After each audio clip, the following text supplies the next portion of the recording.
Felipe Martins, ex-assessor internacional do ex-presidente Jair Bolsonaro, passou 6 meses preso por uma viagem que ele nunca fez.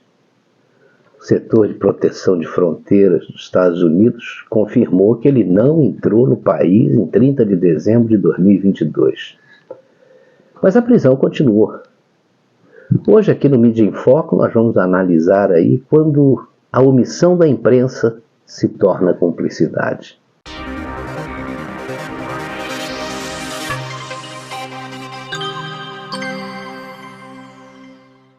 O fato é simples e escandaloso.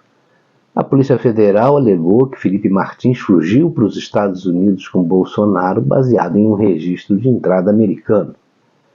A defesa do Felipe Martins provou que ele estava no Paraná com bilhetes aéreos para 31 de dezembro de 2022 e um boletim de ocorrência pela perda do seu passaporte. O embaixador brasileiro confirmou: Felipe Martins não embarcou na comitiva. O órgão que controla a entrada de estrangeiros nos Estados Unidos declarou que houve um registro errôneo, sob investigação, inclusive, por possível inserção deliberada. Mesmo com essas provas, o Moraes manteve a prisão por 6 meses, admitindo depois versões contraditórias. Uma prisão baseada em um registro falso. Por que a imprensa não gritou? Por que as manchetes não escancararam essa situação? Vamos ver como é que a imprensa abordou esse assunto. A revista Veja publicou a negação do CBP americano em outubro de 2024. Só que ela não questionou por que a prisão continuou mesmo depois que a defesa apresentou as provas. A CNN Brasil cobriu e destacou somente um lado da história, a tese da Polícia Federal de uma simulação feita por Felipe Martins.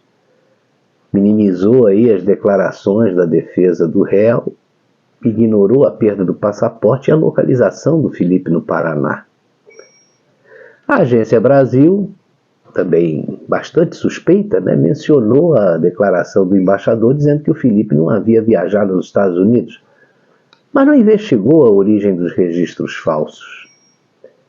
O grupo Jovem Pan destacou as contradições do ministro Alexandre de Moraes, mas não focou nas provas técnicas, apenas na narrativa de perseguição. Para dar mais um exemplo, teve o Poder 360, que reportou o boletim de ocorrência relativo aí à perda do passaporte e também do celular do Felipe, mas deu menos ênfase à prestação de contas e à responsabilidade das ações da Polícia Federal e do próprio Supremo Tribunal Federal. A imprensa militante cobriu os fatos, mas num tom neutro ou até defensivo do STF. Focou na celeuma e nas supostas divergências e raramente perguntou quem inseriu o registro falso.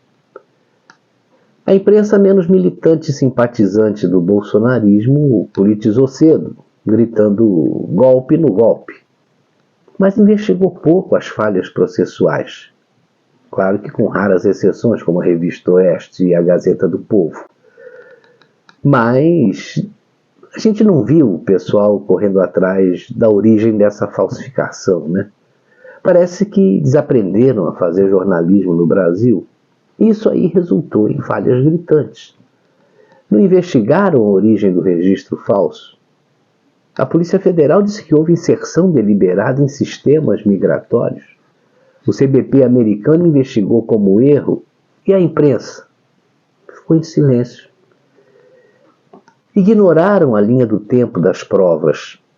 A defesa apresentou bilhetes, o boletim de ocorrência e antes da prisão preventiva ser revogada. A cobertura veio meses depois. Outra falha absurda da imprensa: ninguém questionou a Polícia Federal e nem o Supremo. O Alexandre de Moraes admitiu um conflito de informações americanas, mas por quê? E aí? Quem foram os responsáveis? Tem uma outra coisa esquisita nesse episódio. O CBP confirmou o problema em outubro de 24. O embaixador avisou em julho de 2025. E a Polícia Federal só pediu o inquérito em 25. E as manchetes, todas tímidas. A omissão da imprensa foi escancarada. Uma omissão fatal, né? Nenhuma grande redação pediu acesso aos documentos ou cobrou transparência sobre quem falsificou o quê. Mas por que a narrativa golpista colou tão fácil? Muito simples.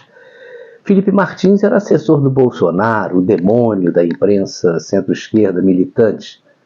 Qualquer ligação bastava para contribuir para a prisão dele. Isso sem contar que as provas contra Felipe Martins eram frágeis, uma minuta não escrita por ele e reuniões não comprovadas. Só que o risco de fuga virou mantra, sem checagem. A imprensa mais à direita amplificou o caso sem dar a nuance necessária, né? E a militante protegeu as instituições. Resultado, zero jornalismo investigativo independente. Isso com exceções como a Revista Oeste e a Gazeta do Povo. Mas aí eu te pergunto, se fosse assessor do Lula, o registro falso justificaria a prisão? Só que agora um novo elemento trouxe o caso de volta. O banqueiro Daniel Vorkar enviou um pix à jornalista que produziu a matéria falsa sobre a viagem usada por Alexandre de Moraes para prender o Felipe Martins. Será que está aí a prova de fabricação jornalística para justificar uma prisão ilegal por parte de um ministro do Supremo? E a imprensa que usou essa fonte? Ela não é cúmplice involuntária? Isso reabre tudo, né? E onde é que estão aí as retratações? Hoje tem jornalistas chorando pela perseguição do STF. Uma ironia das ironias, né? Eles passaram pano para a prisão do Felipe Martins por viagem fantasma e omissões e acabaram enfraquecendo o jornalismo. Só que agora eles reclamam do mesmo abuso que eles próprios ignoraram. A conclusão é a seguinte: quando omissão vira cumplicidade, a imprensa falha no seu papel crítico por convicções políticas. Felipe Martins foi vítima. Quem vai ser o próximo?